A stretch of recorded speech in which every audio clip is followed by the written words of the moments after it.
అంటే BRS party ఏదైతే కార్యక్రమాలకు పిలుపునిస్తుందో ఆ సమయంలో కూడా కవిత వెళ్ళట్లేదు, పాల్గొనట్లేదు కనుక కూడా ఒక విమర్శలు అయితే వస్తున్నాయి.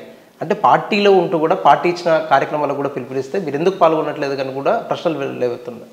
ఎక్కడండి ఏ కార్యక్రమానికి నేను వెళ్ళలేదు, ఎక్కడ పిలిపించారు అంటే ఇప్పుడు ఇంకా కొన్ని ఇష్యూస్ చెప్తే అనవసరంగా ఇష్యూ పెద్దదవుతుంది. సో నేను చెప్పదలుచుకోలేదు. బట్ నేను ఒకటి సింగిల్ పాయింట్గా నేను చెప్పేది ఏంటంటే బీఆర్ఎస్ పార్టీకి వ్యతిరేకంగా నేనేమి చేయడం లేదు. బీఆర్ఎస్ పార్టీ టేకప్ చేసిన అంశాలు, చేయని అంశాలు ఇదివరకు నేను జాగృతి నుండి అనేకం టేకప్ చేసిన. పర్టికులర్గా బీఆర్ఎస్ పార్టీ అధికారంలో ఉన్న రోజు కూడా తెలంగాణ జాగృతి నుండే నేను ఢిల్లీలో మహిళా బిల్ కోసం పోరాటం చేసిన.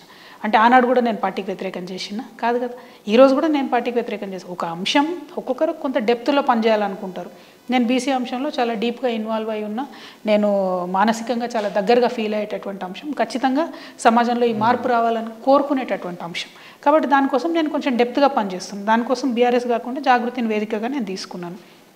తప్పు లేదు కదా. కేసీఆర్ గారు కూడా ఓపెన్ డయాస్లో చెప్పారు, జాగృతి వాళ్ళు వాళ్ళ కార్యక్రమాలు వారు చేసుకుంటారు. సో పెద్ద మనసుతో చూడాల్సినటువంటి అంశాన్ని చిన్నగా ఆలోచిస్తే చిన్నగా కనబడుతుంది. నేను మాత్రం తప్పు చేయడం లేదు. అల్టిమేట్గా బీసీలకు ఈ రాష్ట్రంలో న్యాయం జరిగితే అందులో నా పాత్ర ఎంతో కొంత ఉండాలనే భావంతో నేను పనిచేస్తాను. జాగృతిలో ఇప్పటివరకు ఎంతమంది బీసీలకు మీరు పదవులు ఇచ్చారు? మా జాగృతిలో ఎప్పుడైనా 80-90% బీసీ ఎస్టీ ఎస్సీలకే ఉంటాయి. అగ్రవర్ణాలే తక్కువ ఉంటారు వాస్తవానికి. ఇప్పుడు కాదు, ఫస్ట్ నుంచి అంతే. నిన్నగాక మొన్నేసిన కమిటీలలో కూడా దాదాపుగా 90-95% బీసీలకే వేసినాం. అది కూడా కంటిన్యూ చేస్తాం ఇక ముందు కూడా. అంటే చాలా రోజుల నుంచి కూడా రాజకీయాల్లో ఒక చర్చ అయితే జరుగుతుంది. అది మీ దృష్టికి కూడా వచ్చి ఉంటే చాలా సందర్భాల్లో.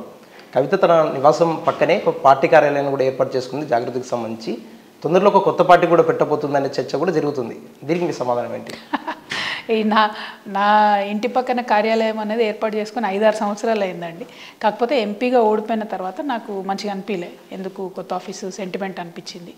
ఆ తర్వాత పార్టీ నాకు అవకాశాలు ఇవ్వడం, ఎమ్మెల్సీగా 2 సార్లు నేను ఎన్నిక కావడం, ఆ తర్వాత అనేక ఉద్యమాలు చేస్తుండడం, రద్దీ పెరగడంతో ఖచ్చితంగా ఆ కార్యాలయాన్ని ప్రారంభించాలని ఒక మంచి రోజు చూసుకొని ప్రారంభించాం. అంతే తప్ప అందులో కొత్త విషయం ఏం లేదు, అంత సీరియస్ ఇష్యూ కూడా ఏం లేదు. కేటీఆర్ నాయకత్వంలో కవిత పనిచేయడానికి ఇష్టపడట్లేదు, కేసీఆర్ నాయకత్వాన్ని కోరుకుంటున్నారని చెప్పేసి కూడా ఒక చర్చ అయితే జరుగుతుంది. అంటే ప్రవీణ్, మీరు బీఆర్ఎస్ పార్టీ బీట్ చూసే రిపోర్టర్. ఈ లాస్ట్ 70 రోజులలో బీఆర్ఎస్ పార్టీ పిలిపించిన కార్యక్రమం ఏంది, నేను పాల్గొన్న కార్యక్రమం ఏంది మీరు చెప్పండి బ్రదర్. నాకు ఇంకా నేను చెప్తున్నది, ఇంకా డెప్త్కి పోతే పార్టీ ఇబ్బంది పడితే పోదలుచుకోలేదు. నేను చేసేటటువంటి కార్యక్రమాలు నేను చేస్తున్నా. పార్టీ ఎక్కడ పిలిపించినా నేను దానికి మాట్లాడినా. పార్టీ రామన్నకు నోటీస్ ఇచ్చిన రోజు నేను స్పందించిన. పార్టీకి సంబంధించి ఏ అంశంలో ప్రభుత్వం నుంచి ఇబ్బంది ఎదురైనా నేను స్పందించిన. కేసీఆర్ గారికి నోటీస్ వచ్చిన రోజు నేను వెళ్ళొచ్చిన. కేసీఆర్ గారికి ఆరోగ్యం బాగాలేకపోతే నేను వెళ్ళొచ్చిన. సో నా తరఫు నుంచి నేను పార్టీకి సంబంధించి చేయని కార్యక్రమం లేదు. పార్టీకి అవసరమైన ప్రతి సందర్భంలో నేను వెళ్ళి నిలబడ్డా. సో పార్టీ నా పట్ల ఏ వైఖరి ప్రదర్శిస్తుంది అనేటటువంటిది డిఫరెంట్ స్టోరీ. అది ప్రజలు, నాయకులు, కార్యకర్తలు గమనిస్తున్నారు. అందులో వేరే ఆలోచన లేదు. కాకపోతే ఈ 70 రోజులలో ఈ లేఖ అనేటటువంటిది బయటకు వచ్చి ఇప్పటివరకు దాదాపు 60-70 రోజులు అవుతుంది. ఈ 70 రోజులలో మీరు నాకు చెప్పండి, ఒక్క కార్యక్రమం వాళ్ళు పిలిచినేది నేను పోందేది. నాకు ఇన్విటేషన్ ఉంటే పోని కార్యక్రమం లేదు, ఫస్ట్ థింగ్. సెకండ్ థింగ్, పిలిపించినప్పుడు పాల్గొనని కార్యక్రమం లేదు. నేను వాళ్ళు ఎక్కడ పిలిపించారు, నేను ఏది పాల్గొనలేదు, అది కూడా మీరే చెప్పాలి.